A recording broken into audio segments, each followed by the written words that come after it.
Alors, je me présente, bonjour, je m'appelle Grégory Oudot, je suis ostéopathe à Cannes et je viens chaque année, c'est la 3e fois, pour présenter une conférence sur un sujet en particulier.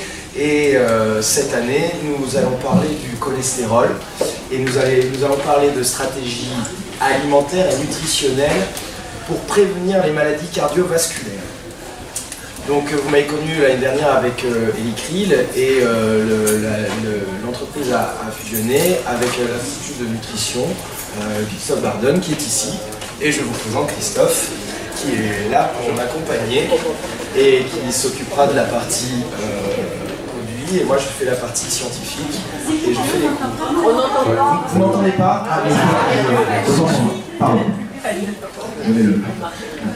Alors donc Christophe qui est avec moi va s'occuper donc de la partie des produits et moi la partie scientifique. Comme ça on va bien dissocier les cours et je vais d'abord vous donner des notions de nutrition en toute première intention. D'accord? Donc le cholestérol et les stratégies nutritionnelles pour prévenir les maladies cardiovasculaires.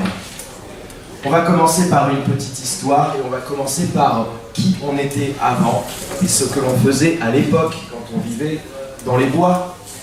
Eh bien, on était des chasseurs-cueilleurs, on n'était pas des consommateurs de supermarchés.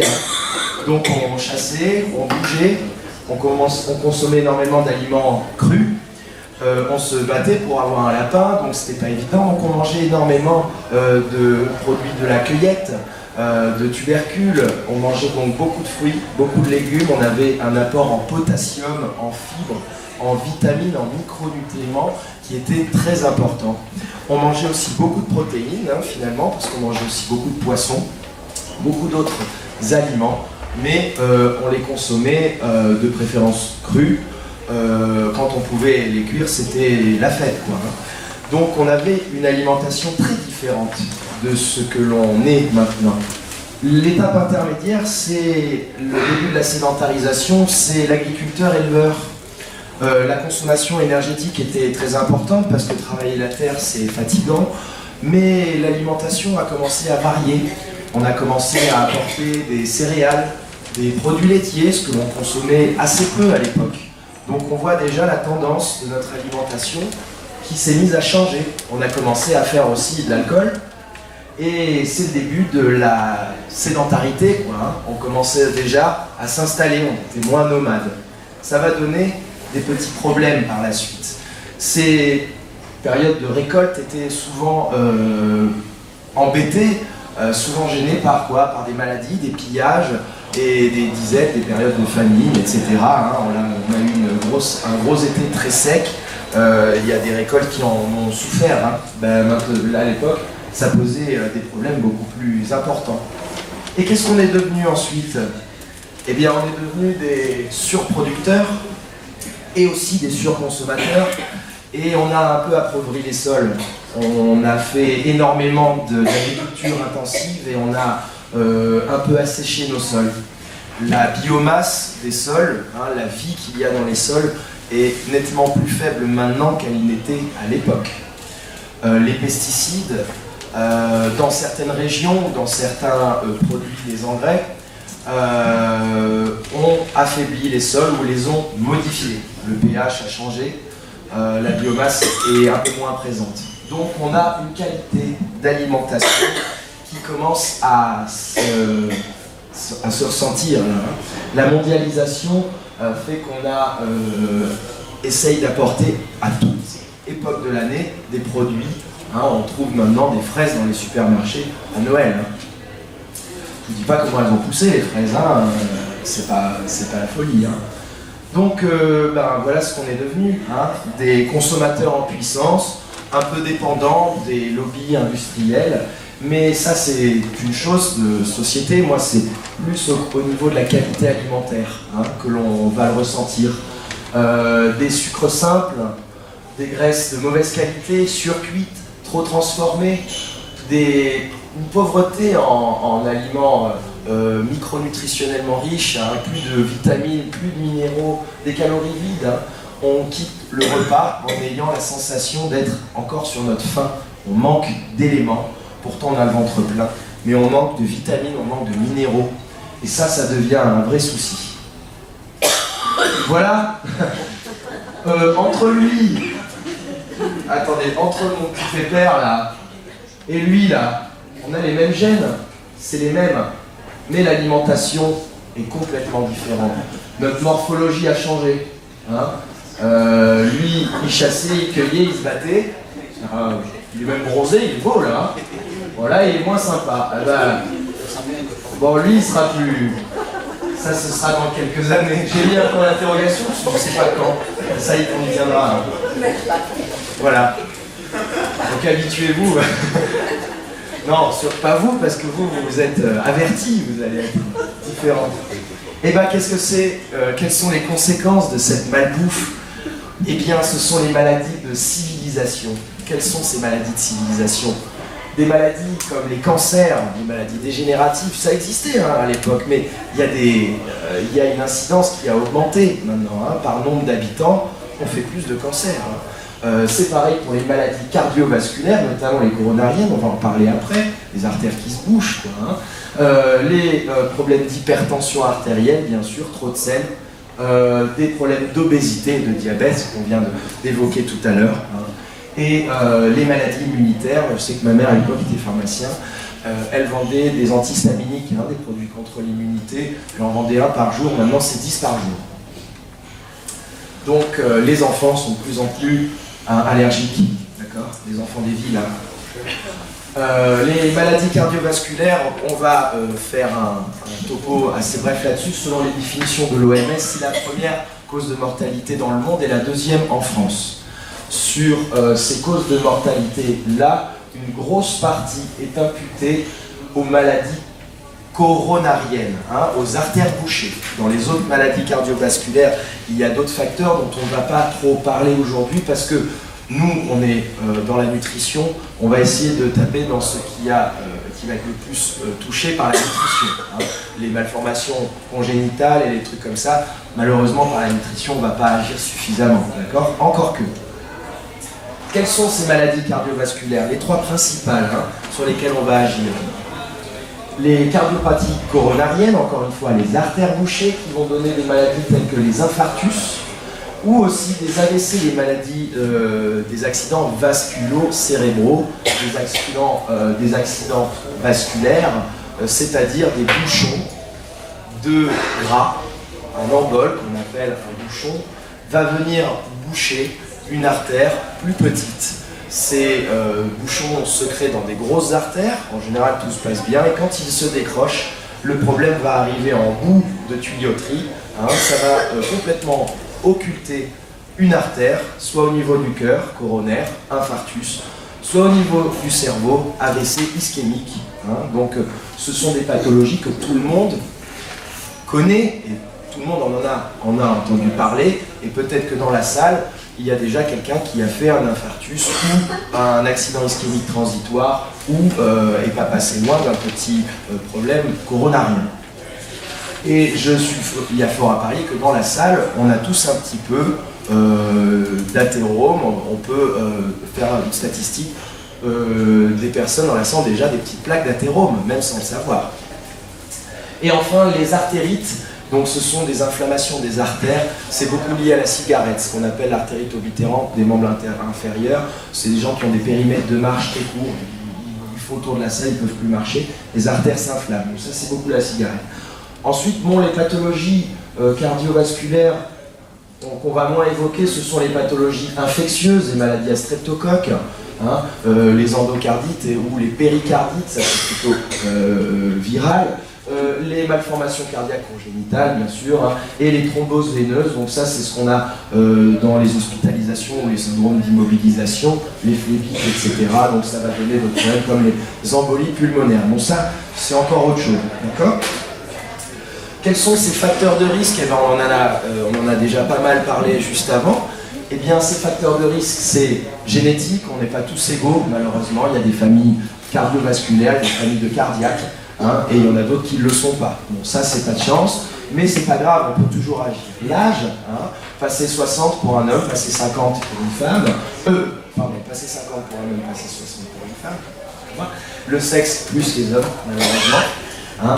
Les hommes ont moins de défense face aux maladies cardiovasculaires.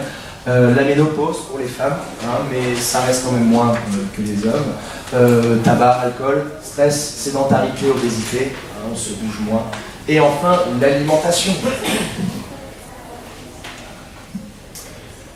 Ces facteurs de risque nutritionnellement dépendants, il y en a certains pour lesquels on ne peut pas faire grand-chose en nutrition et d'autres sur lesquels on peut beaucoup agir.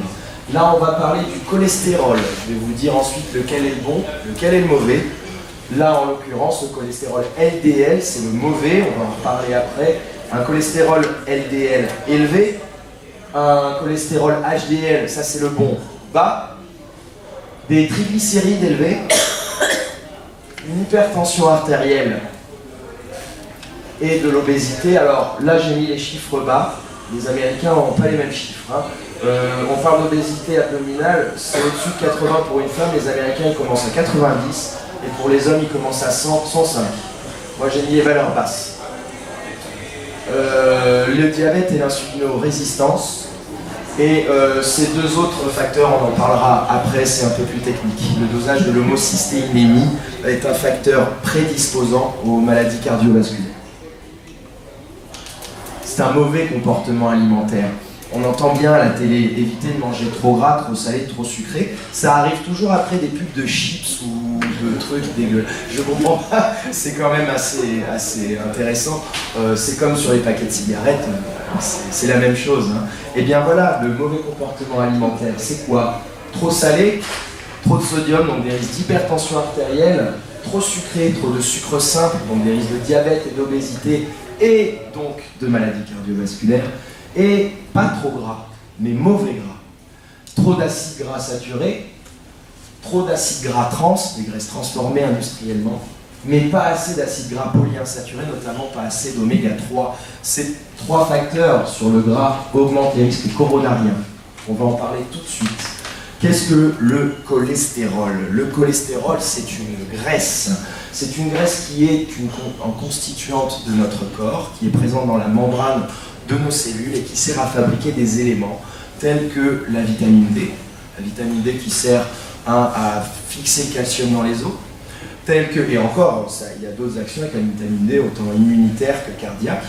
Ça sert aussi à fabriquer des hormones stéroïdiennes, corticostéroïdiennes que l'on fait nous-mêmes, hein, et les hormones sexuelles, notamment l'œstrogène, la progestérone, la testostérone. Donc le cholestérol, c'est pas un diable, hein. On en a besoin, on en a énormément besoin. Ça sert aussi de communication au niveau de la membrane de nos cellules. Mais il y a le bon et il y a le moins bon. Voilà une petite molécule de cholestérol coincée dans une membrane d'une cellule avec d'autres éléments comme des protéines, glycoprotéines. Donc ça c'est une protéine avec un sucre, voilà, ou un glycolipide, un sucre avec du gras. Voilà, il y a tout un tas d'éléments qui sont coincés dans la membrane et le cholestérol est ici. Bon et mauvais cholestérol. Alors, qu'est-ce qu'on avait dit hier? Le mauvais cholestérol, c'est le diable. LD. On allait chercher un moyen mémotechnique pour ceux qui ne savent plus lire. C'est dans les analyses de sang, on ne sait plus trop qui est le bon, qui est le mauvais. Hein. Donc le LDL, retenez, le diable, et lui c'est le bon. En fait, ce sont une seule et même molécule, il y en a une qui est plus grosse que l'autre. Le HDL, c'est le bon parce que c'est un gros cholestérol. C'est comme une grosse boule de colle qui va dans les artères récupérer le mauvais cholestérol en roulant. D'accord ? Le mauvais cholestérol, par contre, lui, c'est une petite boulette, comme une poussière qui va venir s'immiscer un peu partout. Et on va vite comprendre que c'est à cause de ça, justement, que l'on fait petit à petit le lit des plaques d'athérome. Hein, donc c'est cette petite poussière qui va être embêtante, le LDL. Voilà. Le HDL, qui est le bon cholestérol, n'est autre que du LDL aggloméré, mais en grosse quantité. D'accord ? C'est un peu plus compliqué que ça, mais il y a un lien entre les deux. Hein, voilà. Il n'y a pas un bon d'un côté, un mauvais de l'autre, c'est assez nuancé. Mais il y a aussi des LDL très petits qui sont encore plus embêtants. Les valeurs, on va passer rapidement dessus, parce que ça c'est dans toutes les analyses de sang. Hein. De 20, c'est la valeur pour quelqu'un qui n'a aucun facteur de risque. plus on accumule de facteurs de risque, plus les valeurs doivent être les plus basses possibles. Donc si vous avez 5 facteurs de risque, vous n'avez plus trop de marge d'erreur. Hein. Mais on va voir que les études ont évolué et il n'y a pas que ça. Il n'y a pas que le taux de cholestérol qui est important dans les maladies cardiovasculaires. C'est ce que je voudrais qu'on parle, c'est ce que je voudrais qu'on évoque tout de suite, c'est qu'il n'y a pas que le cholestérol. Hein. Donc on va compter plus 1 à chaque facteur de risque. J'ai plus de 50 ans, j'ai une famille de cardiaque, je fume, j'ai un peu d'hypertension artérielle, j'ai un peu d'obésité, de diabète, j'ai pas beaucoup de bon cholestérol, je fais 1, 2, 3, 4, 5, 6, j'ai un score de 6, je suis au max. Là c'est une autre classification, mais c'est à peu près pareil. Au-delà de ça, il y a des phénotypes, c'est-à-dire des gens qui ont beaucoup de petits cholestérol, de mauvais, et d'autres qui ont du mauvais cholestérol, mais légèrement moins mauvais, parce qu'il est moins gros, il est moins poussiéreux, il est un peu moins gros. C'est pour ça que je disais que dans le mauvais cholestérol, il y en a du très mauvais et du un peu moins mauvais. C'est pas grave si on est dans cette classe-là, c'est mieux parce qu'on fait moins de maladies cardiovasculaires. Pourtant, on a du LDL, hein. Il y en a, mais c'est un phénotype A, ce sont des LDL un tout petit peu plus gros, donc moins fins, ils vont moins s'immiscer dans les artères. On va voir tout de suite pourquoi. Ce sont des facteurs nutritionnellement dépendants, ce n'est pas définitif. Celui qui est là-dedans, c'est celui qui mange du McDo et des tas de saloperies. Celui-ci est celui qui mange bien. Donc si lui fait l'effort de bien manger, il peut repasser dans la catégorie du dessus. Et on va voir comment. Quelle est l'origine du cholestérol? 75% du cholestérol, nous le fabriquons, nous. 25% est apporté par l'alimentation. On comprendrait très vite que l'effet alimentaire est limité. Mais c'est pas grave parce qu'il n'y a pas que le cholestérol. On va trouver d'autres moyens de lutter contre les maladies cardiovasculaires. Triglycérides, justement. Un taux élevé va favoriser les maladies cardiovasculaires. Qu'est-ce qu'un triglycéride? C'est un peu plus compliqué qu'un cholestérol. C'est un sucre attaché avec 3 atomes, 3 molécules d'acide gras, peu importe lesquelles. Donc c'est très variable et ça c'est très présent dans notre alimentation. Le corps le fabrique lui-même parce que c'est un produit de stockage. C'est le principal produit de stockage du corps. Les graisses qu'on a, la petite bedaine qu'on a ici, hein, eh bien ce sont des triglycérides. Voilà. C'est la graisse de stockage. Le corps aime bien stocker sous forme de gras. Le sucre, on n'arrive pas à le stocker, mais si on a trop de sucre, on le transforme comme ça. Voilà pourquoi manger trop de sucre simple fait que la machine va utiliser ce dont elle a besoin et tout le reste, ça va se stocker dans la poche. Hein. Quels sont leurs rôles? Le rôle de réserve, comme je disais, les adipocytes, les cellules graisseuses. C'est le nutriment le plus calorique. Hein. Ça, c'est ce que les mammifères ont. Hein. C'est vraiment comment on le fabrique? Avec de l'alcool, avec du gras et avec du sucre.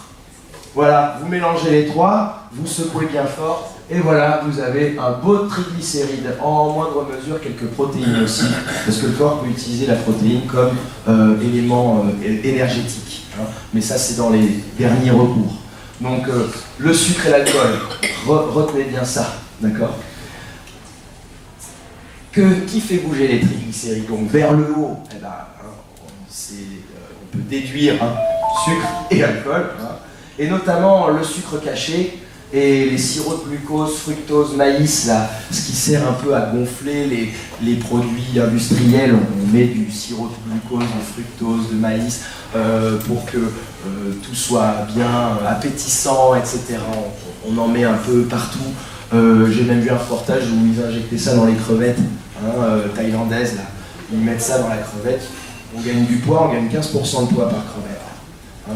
Donc voilà, éviter certains produits douteux.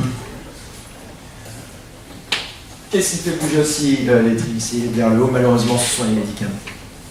Notamment les benzodiazépines, les bêta-bloqueurs, ça c'est pour le cœur, et les corticoïdes, ça fait énormément monter le taux de triglycérides. Et pour les femmes, oestrogènes, donc la pilule et la cigarette, le mélange des deux, c'est un problème grave. Hein. C'est pour ça qu'on fait des pilules microdosées maintenant, parce qu'il y a énormément de problèmes cardiovasculaires liés à la cigarette aussi. Hein. Voilà. Donc les maladies telles que l'obésité, le diabète non insulinodépendant, ce qu'on appelle le diabète gras ou le diabète 2, certaines maladies rénales, l'âge encore une fois, et la grossesse, notamment le dernier trimestre. Qu'est-ce qui fait bouger les triglycérides vers le bas maintenant? Retenez bien l'alimentation. Encore une fois, essayez au moins 3 mois de changer votre alimentation et refaites une analyse de sang, vous allez voir, ça change considérablement. Hein. Et l'exercice physique. Ces deux choses-là combinées, vous avez un résultat qui est très probant en 3 mois. Hein. Donc c'est pas mal de faire certains petits efforts, à savoir une demi-heure de marche rapide par jour, éviter de manger trop de sucre rapide, on va en parler après, quels sont les vrais sucres rapides, et éviter l'alcool, prenez de préférence du bon vin rouge qui tâche. Comment se fait la maladie cardiovasculaire? Par la plaque d'athérome. On va passer assez rapidement là-dessus. Comment se fait une plaque d'athérome? En fait, tout démarre par une oxydation et une inflammation, c'est-à-dire le mode de vie actuel, la cigarette, l'oxygénation, l'environnement pollué, le stress, le manque de sport ou le trop-plein de sport. Les eaux de mauvaise qualité, une alimentation trop oxydante, trop mauvaise, avec des graisses saturées, tout ça va faire de l'oxydation. Petit à petit, on rouille. Cette oxydation va faire de l'inflammation. Et au-delà de ça, l'inflammation est elle-même poussée par une mauvaise alimentation, un déséquilibre en oméga 3. Ces deux choses altérer l'artère. L'artère est faite de 3 couches. Une couche va se détacher, l'artère une fois altérée va se délaminer, une petite brèche va se créer, et les molécules de gras, et c'est là qu'on comprend que le petit cholestérol est très mauvais, parce que c'est ces petites molécules de cholestérol qui vont venir se coincer dans l'artère. L'inflammation de l'artère va être aussi, va être poussée par un manque de défense naturelle, hein, c'est-à-dire un manque d'antioxydants. Les antioxydants, on en fait avec nous, et on en a aussi dans l'alimentation. C'est très important, on va en parler après. Donc un manque de vitamines, telles que les vitamines E, vitamine C, un manque de vitamine D aussi, un manque d'antioxydants, va altérer l'artère.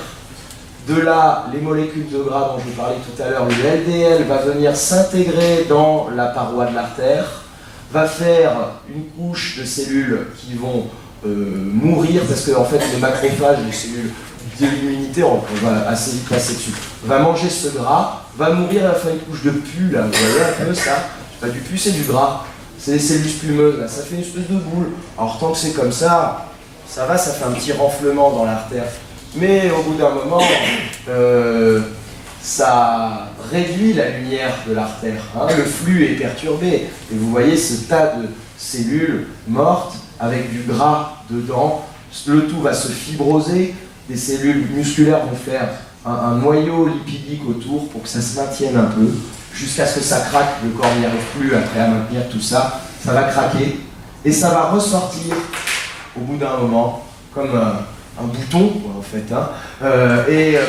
Des thrombus vont se former, des plaquettes vont venir boucher tout ça, parce que le corps essaye d'être intelligent, il essaye de lutter contre ça.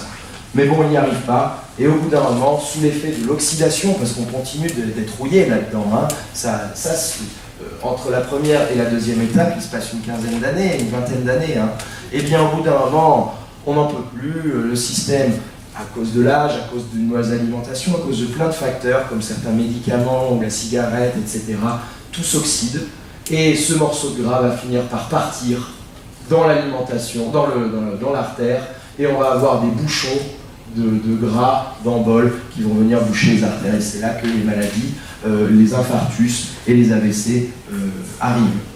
D'accord? C'est bon? Merci. C'est une maladie plurifactorielle. Les LDL, les petites aidances dont on parlait tout à l'heure, une mauvaise alimentation, un HDL protecteur faible, l'inflammation de l'artère, hein, une oxydation qui est en permanence, Ça, c'est une molécule, LPA, c'est un facteur lié à une molécule de LDL liée au cholestérol qui va encore plus pousser aux maladies cardiovasculaires. Voilà, tous ces facteurs-là vont favoriser, vont faire un profil de cardiaque. Les stratégies nutritionnelles, quelles sont-elles? Eh ben, ça découle directement des facteurs de risque qu'on a vu tout à l'heure, c'est-à-dire lutter contre l'obésité, agir sur le cholestérol, baisser le LDL, le mauvais, baisser les triglycérides, augmenter les HDL, les bons, limiter l'inflammation et l'oxydation. C'est le premier travail à faire, ça. Parce que ça, c'est ce qui se passe chez tout le monde. Ça arrive un peu plus tard, quand l'artère est déjà bien abîmée. Mais chez les jeunes, on s'inflamme gentiment comme ça. C'est comme ça qu'on fait le lit de l'inflammation artérielle. Un jeune n'a pas de plaque d'athérome, mais petit à petit, il se gratte l'artère, un peu comme si l'artère était en papier de soie et on la frottait à chaque fois, tous les jours un petit peu, avec une brosse en paille de fer, jusqu'à ce que ça se délite complètement. Hypertension artérielle, et ensuite on va utiliser les compléments. Donc d'abord agir sur l'alimentation et complémentation ensuite, ou en parallèle, mais d'abord action alimentaire. Les autres stratégies, donc on parlera un peu moins parce que c'est pas le sujet aujourd'hui, mais c'est très important, c'est voire même aussi important le sport, la lutte contre le stress et éviter l'alcool, voire boire 2-3 verres pour un homme de rouge, hein, et 1 ou 2 verres de rouge pour une femme par jour. Les médicaments qui sont des problèmes parce que la médecine n'a que ça comme solution, ils n'ont pas envie, ils n'ont pas le temps d'expliquer tout ce que je suis en train de dire. Hein. C'est long. Donc, on donne des médicaments, c'est beaucoup plus rapide.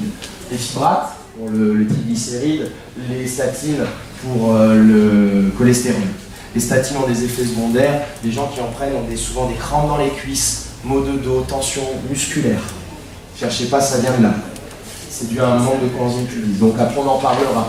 Lutter contre l'obésité, lutter contre l'insulinorésistance, lutter contre le cholestérol, lutter contre les triglycérides, ça fait beaucoup de trucs. Et ben c'est simple parce qu'en fait on joue sur tous ces trucs-là en même temps grâce à un seul et même cheval de bataille, c'est la lutte contre le sucre. Voilà. Lutter contre le sucre. Est-ce que vous savez combien il y a de carrés de sucre dans une baguette de pain en équivalent, hein? Beaucoup, oui, une vingtaine. Une baguette de pain, c'est 23 carrés de sucre. Donc, le sucre n'est pas ce qui a spécialement un goût sucré. D'accord? C'est le sucre caché, les amidons. D'accord? Ces sucres-là, ça passe dans le sang à vitesse grand V. Le corps adore ça. Hein? On a des tendances pour le sucré gras, parce qu'on a vécu, il y a des centaines de milliers d'années, des périodes de disette. Donc, naturellement, on se jette sur ça. Hein? Mais maintenant qu'on a une opulence alimentaire et qu'on n'a pas de baisse d'approvisionnement en hiver, alors on peut manger de tout à toute période de l'année. C'est comme ça qu'on se fait un peu notre petite couche de gras à l'année, qu'on perdait à l'époque en hiver, au fur et à mesure de l'hiver, parce qu'il ne faut pas oublier qu'on est quelque part des animaux hibernants. Hein. Donc, privilégier les aliments à faible indice glycémique, on va en parler tout de suite. Les indices glycémiques, c'est quelque chose d'important pour savoir quel est l'aliment qui est bon et quel est l'aliment qui est mauvais. À savoir qu'une pomme de terre cuite au four, c'est une catastrophe. Vous voyez, c'est pas ce qui a forcément un goût sucré qui fait spécialement grossir. Hein. Alors qu'à côté, une orange, une pêche, une pomme, vous pouvez vous gaver de ça, il n'y a aucun problème. Donc, on va parler de ça et de ça assez rapidement. Regardez les dates. Bon, viennoiserie, croissant, pain, chocolat, soda, chips, biscuits, brioche, barre de chocolat, baguette de pain blanc, 70. La pastèque, alors là, il y a une petite nuance à avoir, parce qu'il y a beaucoup d'eau. Riz soufflé, galette, riz blanc, pain de mie, produits raffinés. Là, produits moins raffinés et un peu plus naturels, ce qui pousse sur les arbres. Déjà, là, on voit un peu plus de sarrasin, de haricots, d'avoine, de figues, voilà, les céréales, globalement. Hein. Là, on est dans les céréales. Le boulgour, la semoule complète, ça devient un peu moins bien. Pâte complète, pâte douce. Cuisez les pâtes al dente. Ne faites pas trop cuire le riz gluant. Les sushis, c'est pas si bon que ça. Abricots, oranges, céleri, tout ça c'est que du fruit, que des légumes. Et quand j'entends mais les lentilles, ça fait grossir, hein, les pois cassés, etc. Regardez, c'est ce qu'il y a de plus faible en indice glycémique. Voilà. Le sucre fait du gras après. Hein, voilà. Le gras, pas tant que ça. Il ne faut pas diaboliser le gras, mais diaboliser plutôt le sucre. Ce tableau est facile à trouver sur internet. Hein. Vous l'imprimez, vous le mettez sur votre frigo. Et les graisses maintenant. On a dit de ne pas trop diaboliser les graisses parce qu'il y a les bonnes et les mauvaises graisses. Les mauvaises, elles sont là, les acides gras saturés, hein, surtout celles à chaîne courte, donc celles d'origine animale. Hein. On a les produits laitiers, la viande de bœuf, le porc. Les autres sont plutôt végétales, légèrement meilleures, mais encore, l'huile de palme, ça c'est une catastrophe, autant écologique que sanitaire. Hein. C'est qu'on brûle des forêts entières pour faire pousser ces trucs. L'huile d'arachide, l'huile de tournesol, les margarines hydrogénées, ce que l'on retrouve dans les produits industriels finalement. Hein. Quand on voit la tête que ça a, on a moins envie d'en manger quand même. Hein. Mais une fois le produit fini, c'est vrai que c'est beau. Donc, diminuer les graisses trans. Qu'est-ce qu'une graisse trans? Une graisse trans, c'est un acide gras qui est transformé soit par un processus chimique, soit par un processus de chauffage. Ce sont des graisses qui sont assez mauvaises parce qu'elles ont tendance à transformer le bon cholestérol, le HDL, en mauvais cholestérol. À faire passer du phénotype du phénotype A, le bon phénotype, celui dont on parlait tout à l'heure, au phénotype B. Donc on diminue en plus la taille du LDL. Hein. Donc ça c'est vraiment très mauvais. C'est où? Viennoiserie, pizza, chocolat, huile hydrogénée, graisse chauffée, margarine. C'est du bon sens. Hein. Vous pouvez en manger un peu, ça, une fois par semaine ou deux, c'est pas grave. Il y a même des fois des effets protecteurs à manger ça, mais que si c'est apporté par petite quantité, d'accord? Pas tous les jours. Il faut un peu de tout. Et pas trop de n'importe quoi. Les acides gras mono et polyinsaturés, voilà, là ça c'est intéressant. Et notamment les oméga 3 qui sont là. C'est un rôle plurifactoriel, ça. Hein. Les oméga 3, c'est vraiment ce qu'il y a de plus important dans notre alimentation. Ce qu'on manque cruellement, c'est un rôle anti-inflammatoire, hypocholestérolémiant. Tout ça, c'est prouvé hein, scientifiquement, il y a des recherches. Hein. Un rôle athérogène, c'est-à-dire ça fait diminuer la plaque d'athérone. Une fois présente, elle peut un peu diminuer grâce à l'apport d'oméga 3. Passage du mauvais phénotype au bon phénotype. Perte de poids, parce que ça fait aussi une baisse de la graisse abdominale. Hein. Et ce qu'on appelle une lipolyse, et une diminution de la résistance à l'insuline pour les diabétiques. Tout ça, ça fait partie d'une étude importante qui est l'étude de Lyon.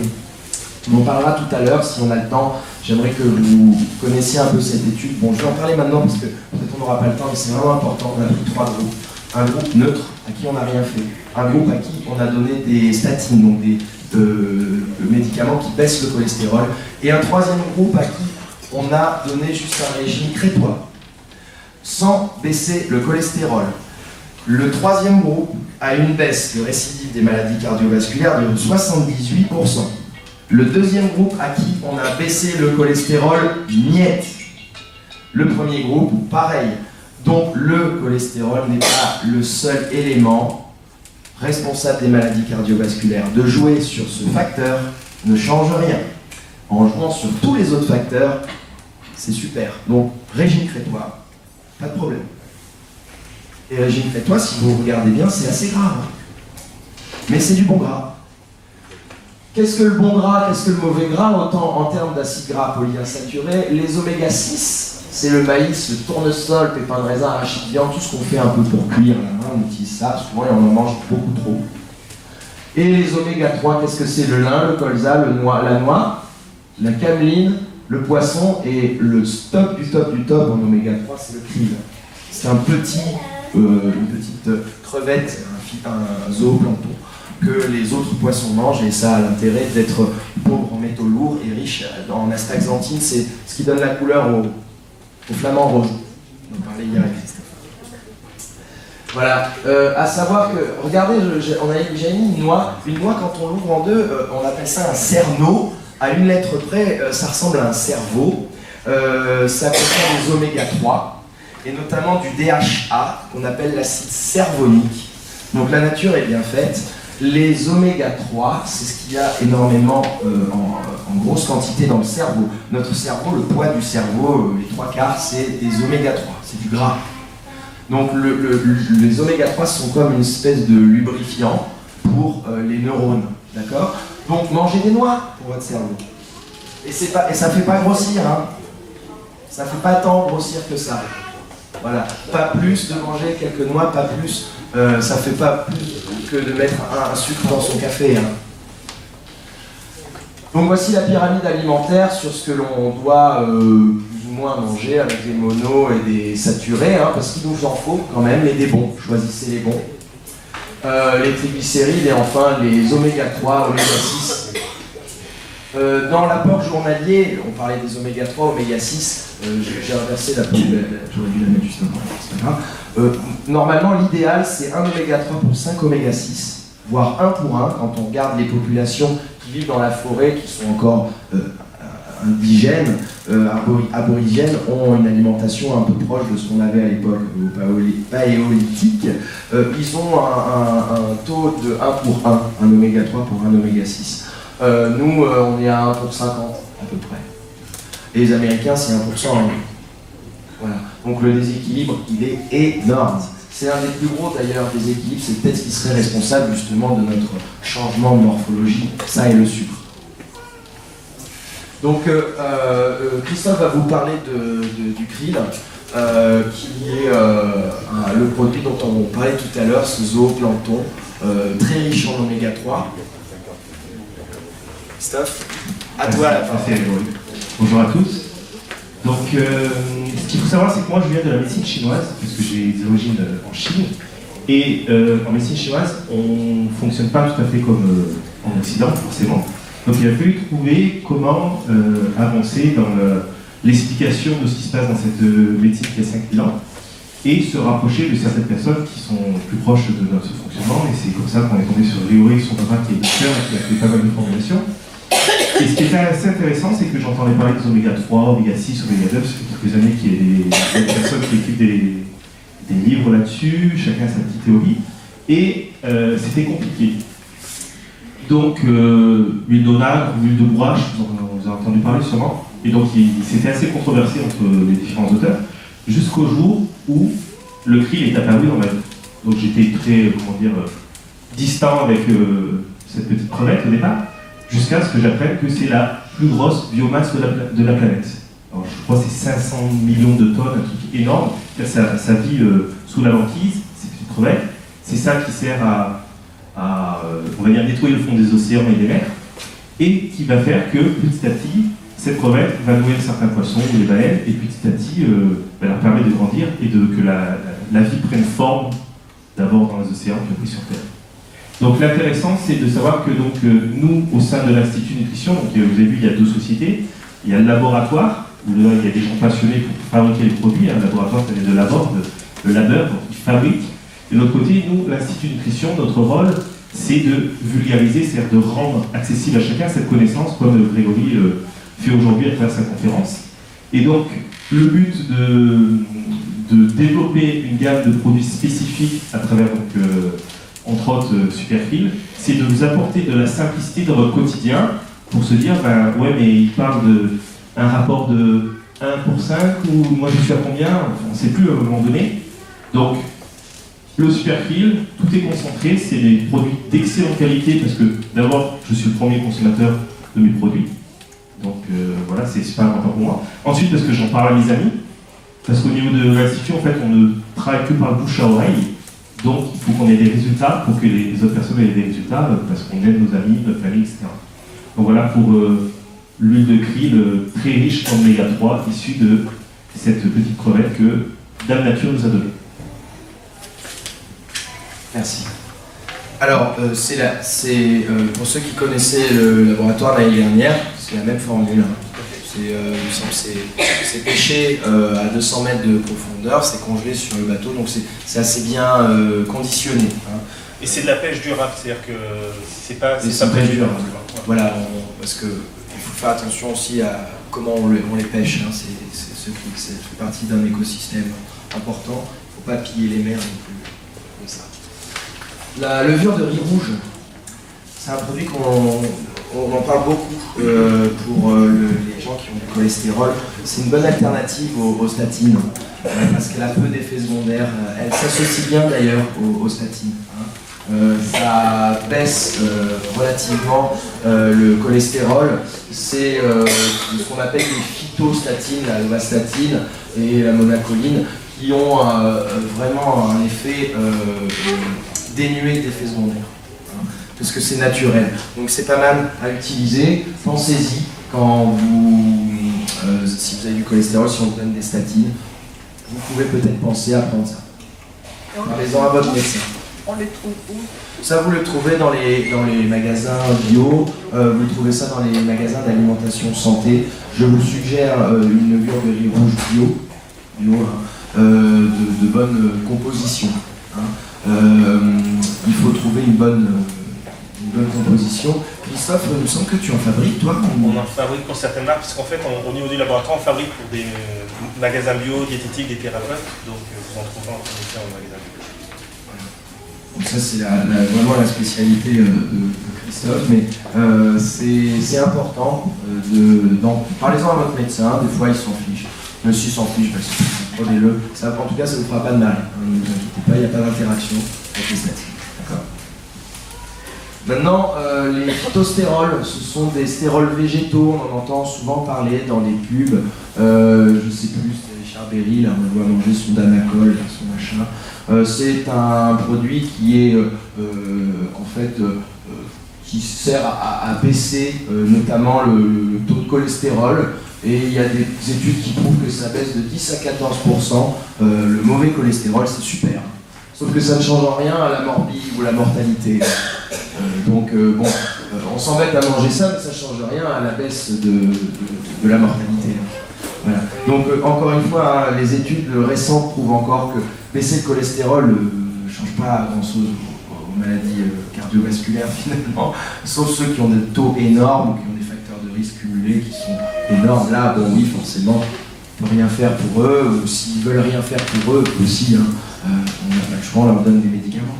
Voilà. Mais là, ici, on est avec des gens intelligents, donc on va peut-être chercher des solutions alimentaires ou des solutions plus intelligentes, plus naturelles, où le bon sens va primer. Justement, la consommation de ces margarines, là, ce qu'on appelle les ninarines riches en phytostérol. Alors, si vous devez en prendre, prenez plutôt celles qui sont sans graisse trans, sans graisse émulsifiée trans, plutôt avec des graisses battues naturellement et notamment très riches en oméga 3. Voilà. Et pauvres en acides gras trans. C'est vraiment le plus important. Voilà. Si vous devez en prendre. Je ne suis pas obligé d'en prendre tous les jours non plus. Après, on va parler d'autre chose sur le cholestérol, c'est sur sa consommation. Je vais en parler en fait maintenant, c'est que le cholestérol, on fabrique le matin. Comme on disait tout à l'heure, 75% du cholestérol est fabriqué par le corps. Et le corps, lui, il a des horaires à laquelle il préfère fabriquer le cholestérol. Et il le fait souvent là où il en a le plus besoin pour démarrer la journée, parce qu'on a besoin de cortisol pour démarrer la journée, et ça vient du cholestérol. Donc, on en fabrique le matin. Si vous voulez couper la fabrication du cholestérol endogène, la fabrication du cholestérol par le corps, eh ben c'est très simple, vous pouvez en apporter au corps directement. Vous faites une petite tartine de beurre le matin, de vrai beurre, ou de margarine oméga 3 à la rigueur, le matin, avant 10h le matin. Eh bien, on coupe la chaîne de production. C'est comme si vous aviez une usine qui fabrique des roues de voiture, et puis d'un coup, il y a un camion qui arrive avec un retour de roues, il y en a une centaine à apporter. L'usine va moins en fabriquer, forcément, pour ne pas avoir un stock énorme, ça ne sert à rien. Donc, c'est la même chose, donnez au corps à l'heure qu'il faut. Et maintenant, je vous donne la solution, le matin avant 10h, si vous aimez manger une petite tartine de beurre le matin, ne vous flagellez pas si vous l'avez mangé avant 10h du matin, au contraire, vous avez fait le bon choix. Voilà. Des fois, écouter son corps, c'est pas mal. Les petits-déj anglais, nous on fait pas de petit-déj comme ça, c'est dommage, mais le petit-déj anglais avec un œuf, c'est génial ça. Regardez, il y a même des aliments riches en oméga 3, les œufs de la filière du lin, filière oméga 3, le blanc cœur, tout ça. C'est des œufs riches en oméga 3. Les œufs contiennent du cholestérol, mais c'est pas un mauvais aliment l'œuf. c'est un très bon aliment. Pour celui qui a du cholestérol, il faut manger des œufs. Hein. Retenez bien ça, il faut manger des œufs. Le matin, hein, plutôt. Manger le soir, ça ne va pas vous tuer. Mais mangez-en le matin, faites-vous le petit-déj anglais, ça c'est génial. Nous, les on n'a pas cette culture-là. Mais essayez le dimanche quand vous avez le temps, faites-vous un brunch, ça c'est génial, ça vous fait... Ça vous remonte les constantes, ça marche très bien. Des fruits, faites-vous un gros brunch le matin, vous allez voir, c'est génial. En limitant les quantités, bien sûr. En diminuant les quantités, faites-vous un œuf. Moi, par exemple, je me fais un petit voilà, un petit œuf, des fruits, des graines, voilà, et j'ai un vrai petit-déj. Mais partout dans le monde où je voyage, je fais des petits déjeuners comme ça. Il y a des endroits qui proposent des petits déjeuners comme ça, des petits déjeuners dits healthy ou de santé. Ici, on n'en fait pas, c'est dommage. Hein. Avec des smoothies, avec des céréales complètes, des graines, des trucs comme ça, ben, on en fait peu. Hein. On en fait peu. C'est dommage parce que c'est très bon. Les fibres, notamment les polycosanols de la canne à sucre, sont censés réduire le cholestérol, c'est encore un peu décrié, mais c'est pas grave, on s'en fout de ça. On peut manger des fruits et des légumes. Les fibres, en fait, ce sont comme des petits rideaux, comme un petit balai qui va piéger le gras quand on va le manger. Hein, donc quand vous faites un repas gras, mangez des légumes avec, mangez des brocolis, mangez des produits avec des fibres, ça va piéger le gras comme une espèce d'éponge et ça partira dans les toilettes au lieu d'être absorbé par le système digestif. Autre chose d'important, la santé de notre intestin est très importante. Alors, on en a parlé l'année dernière, je ne l'ai pas trop évoqué cette année, mais une bonne imperméabilité intestinale, un intestin non poreux, un intestin de bonne qualité, empêche d'absorber trop de mauvaises graisses, empêche d'absorber des éléments qui vont être pro-inflammatoires. Hein, la barrière sera respectée, donc le service des douanes sera efficace et disons qu'il y aura moins de migrants illégaux dans notre corps. Voilà.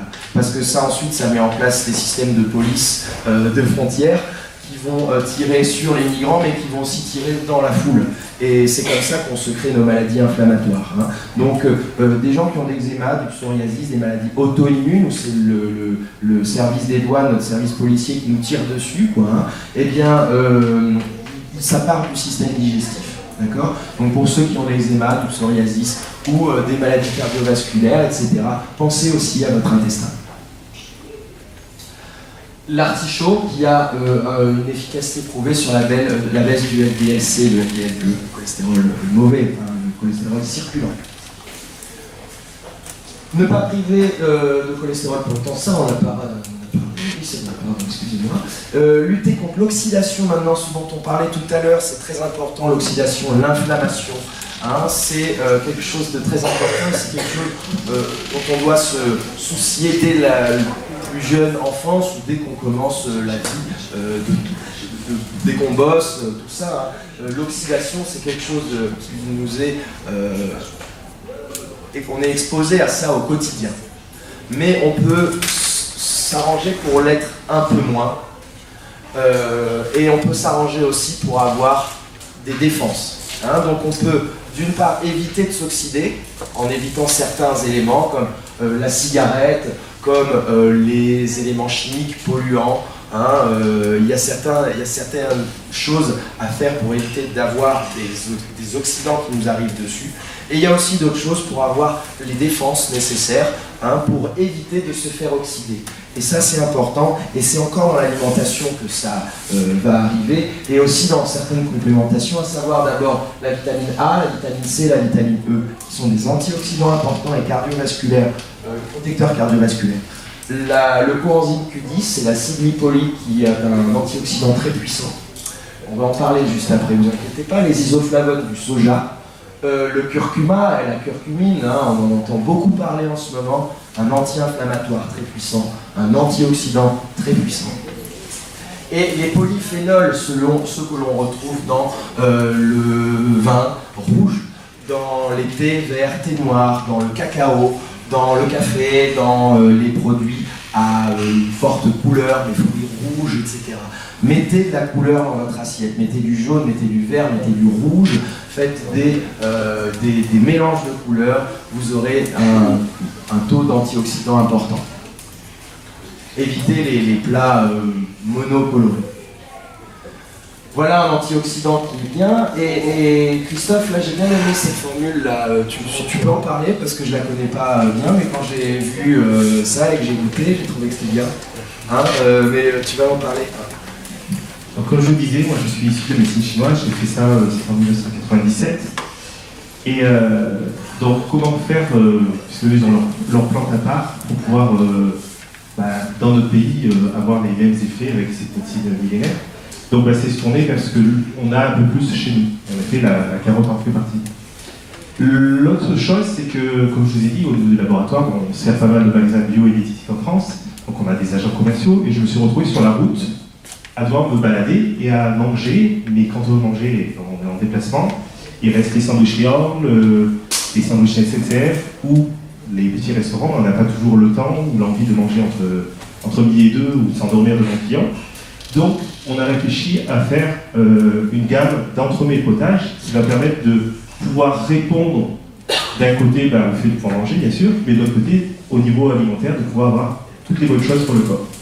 Donc là, le potage carotte curcuma a été développé sur une base de protéines de qualité, pour pouvoir bien nourrir le plus important, les muscles, les os dans le corps, puis après de pouvoir y amener selon les saveurs des effets spécifiques liés au plantes. Et donc là, il vient de parler, Grégory, donc du curcuma ou de la carotte. Et c'est comme ça qu'on a donc toute cette gamme alimentaire qu'on diffuse pour vous aider, une fois de plus, au quotidien, à mieux manger de manière équilibrée et facile.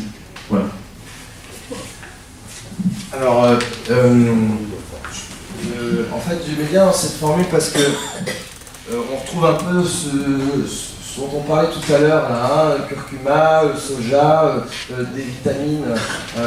Et donc, en fait, il y a de l'ail. La lysine, c'est une molécule intéressante en protection cardiovasculaire.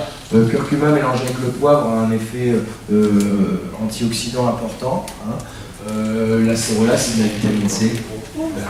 Donc, vous avez un peu de tout. Donc, c'est pas mal. Voilà, les polyphénols maintenant, donc c'est les tanins.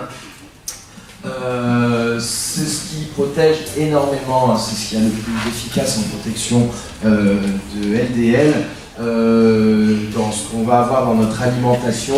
On n'en a pas assez malheureusement. Encore une fois, l'alimentation industrielle appauvrit en antioxydants les aliments. Pourquoi ? Parce que les antioxydants sont fragiles. Ils sont un peu instables et c'est pas évident quand on fait de l'agriculture ou de l'industrialisation alimentaire d'avoir un taux d'antioxydants important. Hein, donc ça aussi, ça fait cruellement défaut aux aliments que l'on peut retrouver sous les barquettes. Voilà. Alors, il y a ces produits-là, on peut le retrouver dans quoi ? On en a parlé tout à l'heure, hein, on les retrouve dans les fruits rouges. Le resveratrol, par exemple, qui est un antioxydant présent dans le vin rouge, qui est un protecteur cardiovasculaire. C'est pour ça, c'est cet élément-là qui fait que l'on peut boire 2 verres de vin rouge par jour pour quelqu'un qui est cardiaque. D'accord ? Le café, mais bon, c'est un peu moins intéressant quand on a des problèmes cardiovasculaires, ça fait monter la tension. Mais le chocolat pur à 80, 85, 90%, vous avez un fort taux d'antioxydants. Hein. Vous avez aussi dans les thés verts, le thé noir aussi, le thé puer, le thé fermenté, contient pas mal d'antioxydants, mais aussi dans les fruits et dans les légumes. Un poivron contient de la vitamine C, contient de la vitamine A et contient des polyphénols. D'accord ? Donc mangez encore une fois de la couleur. Faites-vous des ratatouilles, faites-vous des plats. Alors moi je suis méditerranéen, je ne sais pas ici ce que l'on peut faire, mais en plat, il y a des plats très riches avec beaucoup de légumes, n'hésitez pas. D'accord ? Le brocoli, les plats comme ça, ce sont des aliments importants. On appelle ça des alicaments en fait, ou des médicaments, des aliments médicaments. Le brocoli bio, le brocoli de bonne qualité, c'est un alicament. L'œuf, c'est un super aliment. Le poisson, les petits poissons de mer froide, hein, notamment les sardines et tout ça, aussi. Hein, donc n'hésitez pas à manger de ça. Et ça aussi, une vertu qui est intéressante, c'est que ça fait encore passer une fois du phénotype B, hein, celui qui contient beaucoup de LDL de petite taille, en phénotype A. Donc on repasse aussi à un profil plus intéressant. Voilà. Donc c'est concomitant, il n'y a pas que le cholestérol, il y a un peu tous ces facteurs sur lesquels on peut agir.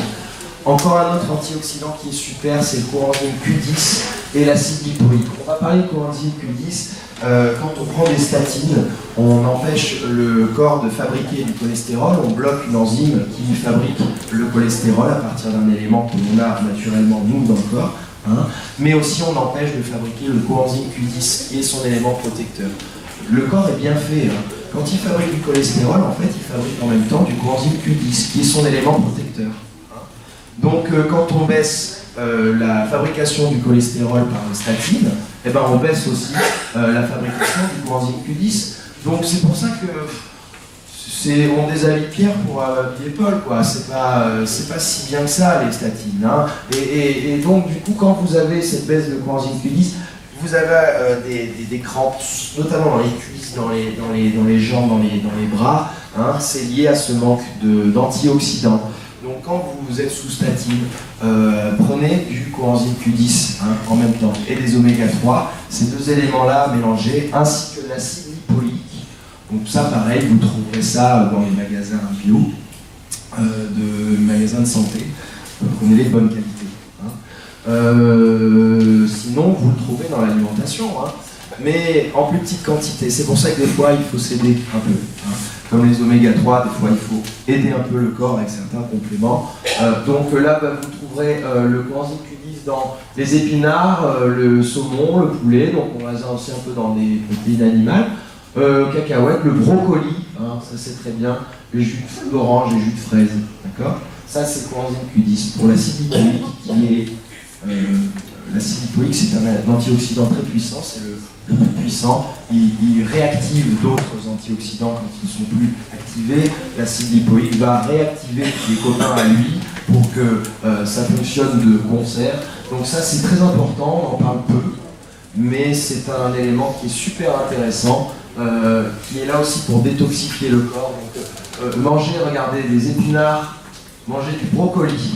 Voilà, on en trouve un peu dans le Ronnie Walker, mais bon, c'est moins intéressant. Mais on va surtout retrouver ça dans les épinards et dans le brocoli. Voilà, mangez-en. Un autre antioxydant intéressant, c'est la vitamine C. Et une bonne vitamine C, c'est l'acérola qui en apporte. C'est une petite baie. Hein. Christophe, à toi. Qui connaît l'acérola? Ok. Donc, c'est une cerise en effet qui vient des Antilles ou en tout cas d'Amérique latine et qui est un des fruits les plus riches au monde en vitamine C. Jusqu'à 25% de son poids, c'est de la vitamine C.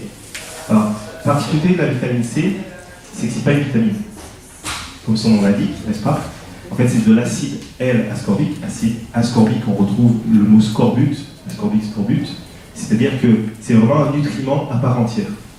Comme je vous disais, donc, au niveau de l'Institut, nous, on fait que vulgariser, c'est-à-dire porter à la connaissance du public qui s'y intéresse comme vous, une certaine connaissance. Et il se trouve qu'il y a à peu près une vingtaine d'années, j'ai commencé à travailler avec différents docteurs en France qui préconisaient des hautes doses de vitamine C parce qu'eux-mêmes s'appuyaient sur des recherches cliniques, notamment celui qu'on appelle le père de la vitamine C, c'est le professeur Linus Pauling, qui a eu un prix Nobel de chimie sur 20 ans d'études cliniques sur la vitamine C.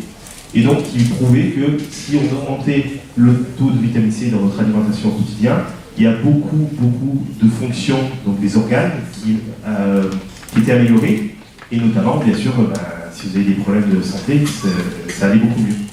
Donc, le but a été de réfléchir une fois de plus sur comment amener de la vitamine C naturelle de manière pratique dans votre quotidien. Donc, l'acérola a été la solution.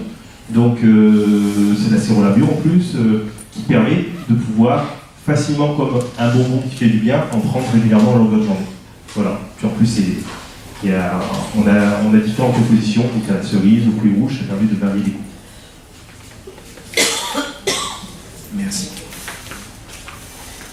Maintenant, l'un des derniers chapitres qu'on va aborder sur les maladies cardiovasculaires, donc un des facteurs de risque qui est très important, c'est l'hypertension artérielle, l'HTA. Cette tension artérielle est liée énormément au stress, à notre mode de vie et aussi à notre alimentation. Une alimentation trop riche en sodium va augmenter l'hypertension artérielle. Donc une alimentation trop salée. Ça, la plupart des gens le savent. Hein. Globalement, quand on est à de l'hypertension, on évite de manger salé. On conseille même souvent les gens des sels de potassium. Au lieu de mettre le sodium, on leur donne des sels de potassium.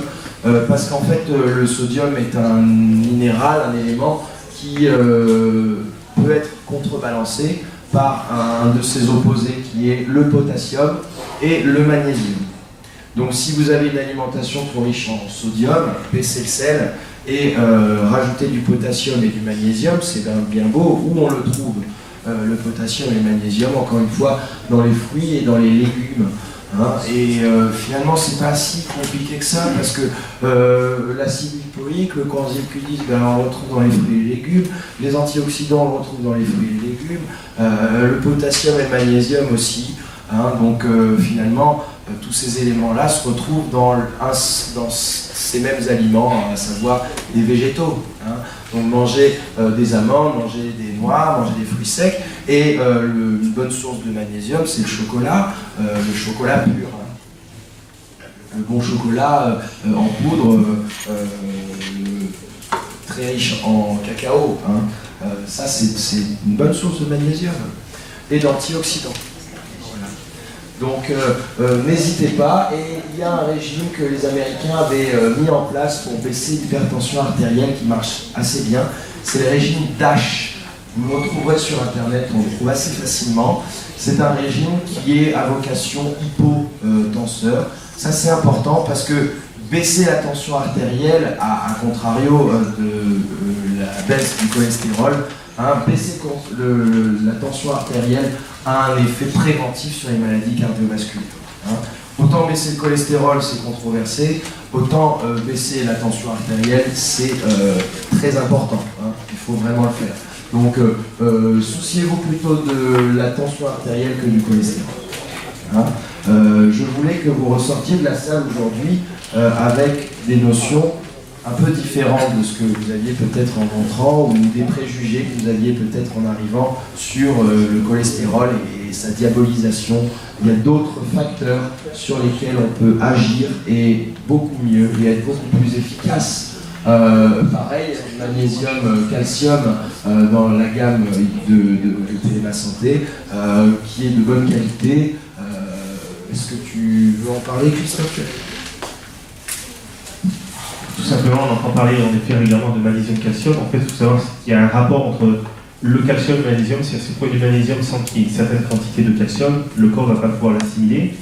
Et la particularité donc, de nos fabrications, c'est qu'elles sont issues du milieu naturel, comme je vous disais. Donc celle-là, elle est issue tout simplement de l'eau de la mer qui a été dessalée. Donc quand vous prenez d'ailleurs les comprimés et vous les laissez croquer, vous pouvez avoir comme le goût d'une moule dans la bouche, qui prouve vraiment que ça vient de la mer. Et surtout, il y a une très très bonne assimilation du coup par le corps, parce que c'est un produit naturel, un peu comme les poissons qui sont tout le temps dans la mer. Voilà au niveau de la composition. Une chose importante aussi, c'est qu'on parle de coenzyme Q10, magnésium, tous ces nutriments. Sans vitamine C, le corps ne peut pas fixer les nutriments. Donc c'est pour ça qu'on parle de haute dose de vitamine C. Alors, vous parlez sur Linus Pauling ou d'autres docteurs qui préconisent. Quand on parle de haute dose de vitamine C, c'est au moins 3 grammes de vitamine C par jour. On est loin des 80 mg de l'OMS, qui est pour juste ne pas avoir le scorbut. Donc il ne faut pas hésiter, surtout dans nos sociétés où on mange des produits qui ont traîné dans les frigos ou sur la route, qui sont pollués, qui sont trop cuits dans de la graisse et qui donc tuent la vitamine C, à surdoser en apparence votre supplémentation parce que vous ne serez jamais surdosé. Il faut savoir que la vitamine C, c'est un des rares nutriments sur Terre qui, même pris à haute dose, ne devient pas un poison. C'est super rare de trouver des éléments comme ça. Donc, que des bonnes choses avec la vitamine C. Alors, je vais juste, je t'embête un peu, Christophe, sur la vitamine C. Les hautes doses, c'est bien, la Linus Pauling se soignait beaucoup avec ça. Il y a un tout petit bémol avec ça, parce que parfois, les gens en prennent 3 grammes par jour toute leur vie. Je serais un petit peu nuancé là-dessus, comme on disait hier, de faire ça, mais sous forme de cure. Et ensuite de repasser à une dose, on conseille 1 gramme. C'est bien aussi, hein, si c'est de l'acérola. Pourquoi? Parce que une haute dose de vitamine C peut, dans des très rares cas, hein, mais c'est un apport d'oxalate et ça peut aussi créer des calculs rénaux. Voilà, alors vas-y. Un petit droit de réponse, parce qu'on est d'accord, mais en fait, ça peut, quand je dis 3 grammes par jour, donc vous en trouvez dans les brocolis, vous en trouvez dans des tas d'éléments. C'est sûr que si vous mangez, très extrême, McDonald's, pizza le soir, il y a peu de vitamine C dans votre... il y a un café le matin, il y aura eu peu de vitamine C dans votre journée. Donc là, on va s'approcher des 3 grammes. Ah oui, alors si vous mangez des fruits, des légumes, vous apportez déjà 1 gramme, 1,5 gramme, on va aller chercher la supplémentation beaucoup plus basse. Ouais, c'est ça aussi, hein, la complémentation, c'est des compléments. Commencer par l'alimentation et complémenter. Après, il y a certains éléments comme les oméga 3 et la vitamine C et le magnésium dont on va toujours manquer parce que même en l'apportant par l'alimentation, malheureusement, on a des déficits. Le magnésium est difficilement absorbé, il a du mal à passer dans le sang. Si on est stressé, si on prend certains médicaments, si on prend certains produits, le magnésium est moins bien absorbé. Si on a une mauvaise qualité de notre intestin, le magnésium est moins bien absorbé, tout comme la vitamine C, tout comme d'autres éléments. Hein, donc parfois c'est intéressant de redonner un petit coup de boost, un peu de ça par les compléments alimentaires. Moi, ma partie, c'est de parler d'alimentation. Hein. La partie qui est de Christophe est dans les compléments, donc c'est très bien qu'on fasse ça dissocié chacun de notre côté. L'alimentation, c'est le principal. Si vous mangez bien des fruits et des légumes, vous pouvez vous apporter de la vitamine C en plus, vous ne serez pas surdosé. Hein. Mais vous pouvez vous limiter à 1 gramme par jour, c'est très bien, puisque le comprimé que tu as, quoi, il est à 1 gramme, hein, c'est ça? Ça varie entre 1 quart et 500 mg. Ouais, voilà, c'est ça. Donc vous avez une dose de vitamine C aussi. Hein. Voilà. Donc si vous mangez correctement, etc., ça peut être intéressant. Mais on peut supplémenter jusqu'à 1 gramme par jour. À 3 grammes aussi, dans certains cas. On avait même fait des essais avec Pauline, avait fait des essais sur des étudiants qui avaient des rhumes, des grippes, des éléments infectés, des périodes d'infection, et en les surdosant en vitamine C, ils avaient récupéré plus rapidement, ils guérissaient plus vite. Voilà. Donc au-delà de ça, on pourrait faire des études sur les maladies cardiovasculaires, sur plein d'autres choses. Hein. Voilà. On a presque fini, mais on peut encore parler d'énormément de choses. J'aimerais déjà résumer ce que l'on a évoqué pendant ce cours. C'était en première chose, c'est les graisses saturées, d'augmenter les oméga 3, hein, les polyinsaturés. Hein. Augmenter les produits animaux de la filière oméga 3, hein, donc ça c'est en lien avec ce qu'il y a au-dessus. D'accord. Alors les produits animaux de la filière oméga 3, c'est des animaux qui sont nourris. On nourrit les animaux avec des graines de lin, avec des graines qui contiennent naturellement des oméga 3. D'accord. Donc c'est un processus qui est industriel en quelque sorte. Non, c'est plutôt de nourrir ces animaux avec des bons aliments. On peut manger du porc là, en barquette, là, hein, du jambon en barquette. On ne sait pas à quoi il a été nourri, quoi. On ne sait pas ce qu'on lui a donné à manger. Hein. C'est ça, hein, parce qu'on est ce qu'on mange. Hein. Donc on mange ce qui a mangé quelque chose. Hein. Donc si on mange du porc qui a mangé une mauvaise chose, forcément le porc va contenir trop d'oméga 6, trop d'acides gras saturés. Si on mange un porc qui a mangé des châtaignes, qui a mangé le porc ibérique par exemple, des trucs naturels comme ça, vous avez de la viande de qualité. Hein, voilà. Donc ça c'est intéressant de choisir aussi la qualité alimentaire.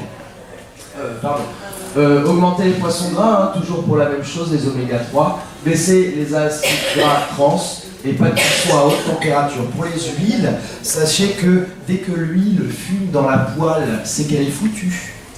Hein, dès que vous montez à 180 degrés environ, hein, certaines huiles, les huiles riches en oméga 3, il ne faut pas les chauffer justement parce que l'insaturation fait qu'elles sont fragiles et dès qu'elles sont brûlées, elles deviennent toxiques. Donc les oméga 3, c'est mieux de les manger crus.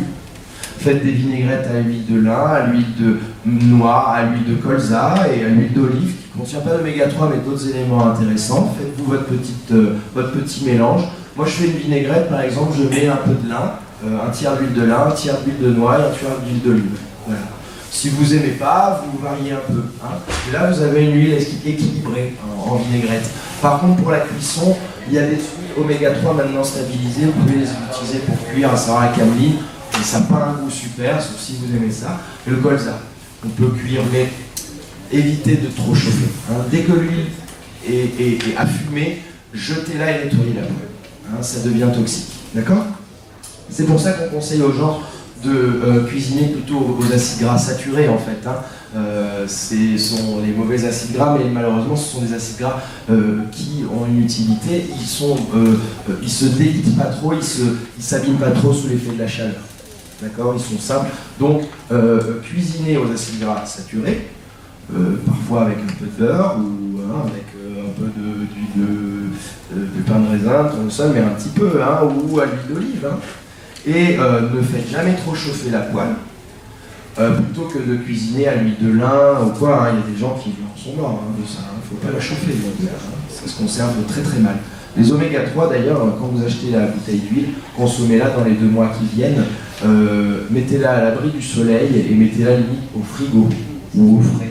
Parce qu'une huile comme ça, si elle vieillit trop, elle devient plus toxique qu'autre chose. Ouais.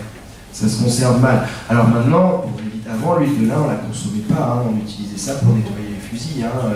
Les gens qui connaissent utilisaient l'huile de lin pour nettoyer les canons de leurs fusils. Mais on n'utilisait pas ça dans l'alimentation. Maintenant, elle a été stabilisée, donc elle est moins toxique. Mais ça reste quand même une huile qui est très fragile, justement parce qu'elle est insaturée, parce qu'il y a des oméga 3. Ces insaturations sont très très volatiles, elles sont sensibles aux UV, à l'oxygène, à la chaleur, donc c'est des huiles qu'on va manger plutôt crues. Ensuite, les sucres simples, donc indice glycémique élevé à éviter, et manger plutôt des sucres complexes, des sucres qui ont des indices glycémiques en dessous de 50, d'accord, hein, ça vous pouvez y aller sans modération. Pas un jour sans un fruit, disait un scientifique, pas un jour sans un fruit, maintenant on dit 5 fruits et légumes par jour, la vraie quantité c'est 10 fruits et légumes par jour. 10 portions, une portion c'est 80 grammes. Manger 800 grammes de fruits et légumes par jour, c'est pas mal, hein. Une fois que vous les avez mangés, vous aurez moins envie de manger des saletés.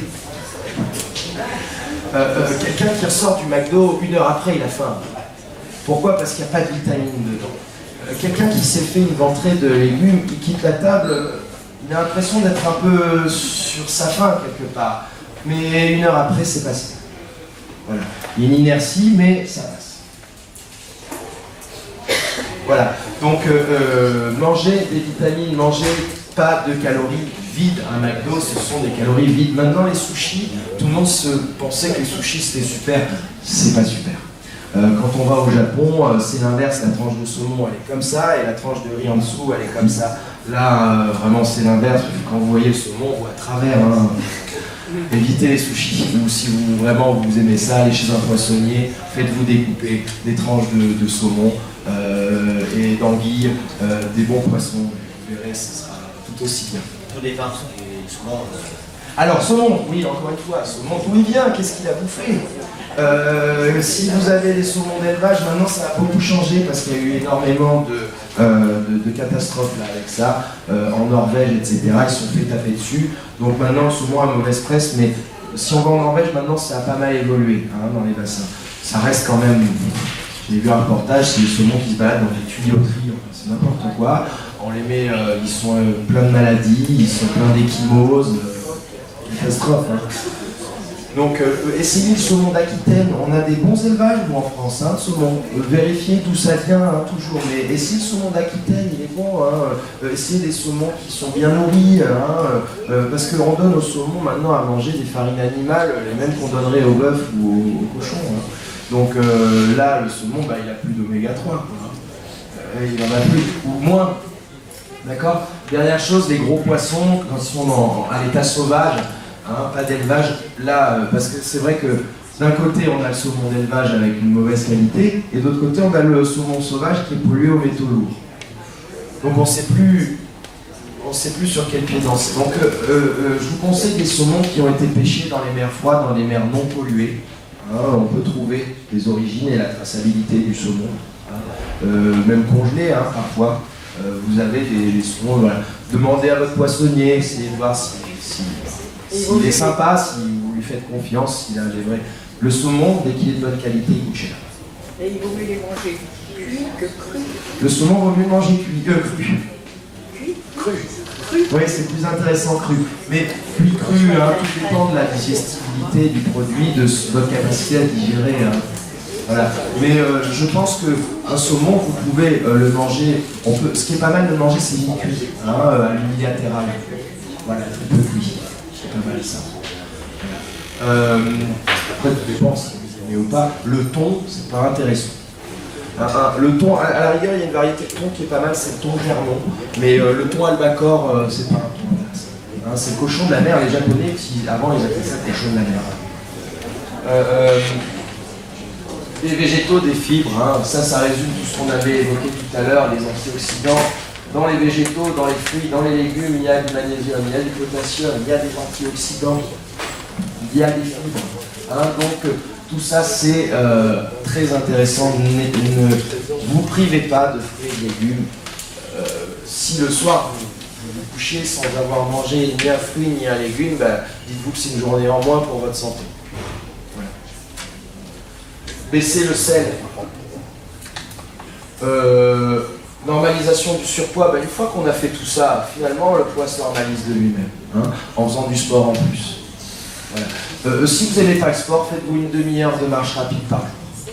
La marche rapide, c'est quoi? Vous marchez le plus vite possible, vous prenez votre téléphone, vous essayez d'appeler un copain. Si vous arrivez à suivre la discussion, c'est parfait. Si vous êtes essoufflé, c'est déjà trop vite. C'est pas la mort, hein, une demi-heure de marche rapide par jour. D'accord. Enfin, remise en activité, voilà. Hein.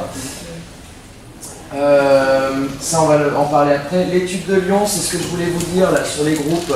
Le groupe visant à réduire le cholestérol et le groupe avec un régime crétois, beurre, crème et matières grasses sont remplacés par des huiles de colza, de cameline, margarine à base de colza, des noix, des graines, beaucoup de lin, beaucoup de pourpier. Les crétois aiment le pourpier, ils mangent beaucoup de poissons. Hein, ils mangent des farines complètes aussi. Hein. Donc le régime crétois est très intéressant d'un point de vue cardiovasculaire puisque c'est un exemple pour nous. À chaque fois on parle de régime crétois quand il y a des maladies cardiovasculaires. Hein. Donc pensez-y, c'est un régime méditerranéen hein, avec quelques petits éléments en plus. Hein. De l'huile d'olive, de l'huile de colza, beaucoup de noix, beaucoup de fruits secs. Et beaucoup de légumes secs. Pensez aux légumineuses, on les oublie ces légumineuses. On mange plus de lentilles au début du mois comme avant, on mangeait tous un peu de lentilles au début du mois. Plus personne ne le fait, je vois de moins en moins de petits pois, de pois cassés, pardon, de fèves, de haricots, même au restaurant. Ce sont des légumes qui sont pois chiches, qui ont mauvaise presse, alors que ce sont des très bons légumes. Si vous avez des problèmes de gonflement, puisque c'est un peu la mauvaise presse qu'ont ces produits-là, faites-les tremper avant, la veille. Achetez vos fruits secs, faites-les tremper dans l'eau. Le lendemain, ils sont consommables et moins flatulogènes. D'accord. Donc, vous pouvez trouver ces alternatives-là et ça ne fait pas grossir. Alors, on en a parlé tout à l'heure, la glycémie de ces aliments très faibles. Donc, consommer des fruits secs, consommer des légumes secs, hein, ça c'est important. D'accord. Les résultats de l'étude de Lyon, voilà, c'est ce que je voulais vous dire. Hein. Une baisse de mortalité de plus de 70% entre les deux groupes. Le simple fait de changer son alimentation protège de presque 80% des récidives d'un infarctus mortel par rapport à celui par rapport au groupe, premier groupe à qui on a visé à réduire le cholestérol. D'accord? Donc, n'agissez pas que sur ça, mais agissez sur tout le reste. Voilà. Paradoxe français, dernière chose, les modèles crétois. Les Anglais en ont marre de nous parce qu'ils appellent ça le paradoxe français. On mange quand même assez gras, on boit du vin rouge, on a quand même. C'est pas le régime crétois chez nous, il y a quand même pas mal de beurre chez nous. Mais pourtant, on est d'un pays qui a un peu moins de maladies cardiovasculaires que les autres pays d'Europe. Mais bon, c'est une tendance qui est en train de changer. Parce que l'alimentation française. La crème. La crème. On peut la manger. Alors la crème. Bof. 3% complet. Alors ça, oui. Les crèmes allégées, comme les crèmes riches en matière grasse, dans les deux cas, moi j'ai pas vraiment d'avis là-dessus. Je dirais plutôt mangez-en le moins possible. Voilà, vous pouvez vous faire un. Alors, il y a des nuances encore une fois. Je suis pas un ayatollah. Si vous voulez vous faire plaisir une fois par semaine, il n'y a aucun problème. 90% du temps, si vous mangez relativement bien, 10% du temps le week-end avec les copains, on peut se faire un barbecue, une bonne bouffe quand même. C'est sociable ça. Faut pas se désociabiliser en étant à 100% carré là-dessus. Vous pouvez vous faire plaisir si dans la mesure où vous allez manger correctement en début de semaine et tout ça, le vendredi soir, on peut se faire un bon gueuleton avec les copains. Voilà, ça c'est important, de garder un équilibre entre les deux. Voilà, ça reste quand même intéressant. Mais notre paradoxe, il est bien là. On ne mange pas super bien et on a moins de maladies cardiovasculaires que les autres. Pourquoi? Parce qu'on a quand même l'influence méditerranéenne. Donc il y a quand même moins de crème, moins de plats, de produits laitiers ou de produits laitiers cuits, transformés, etc. que dans d'autres pays d'Europe. Les Scandinaves consomment énormément de produits laitiers, ils ont énormément d'ostéoporose, c'est paradoxal, et ils ont énormément de maladies cardiovasculaires. Là par contre c'est un gros problème pour eux, comme les Anglais. Donc ils essayent de faire attention à ça, et ils se sont rendus compte en baissant quand même les produits d'origine laitière, on avait quand même une bonne action sur le cœur. Eh bien c'est tout.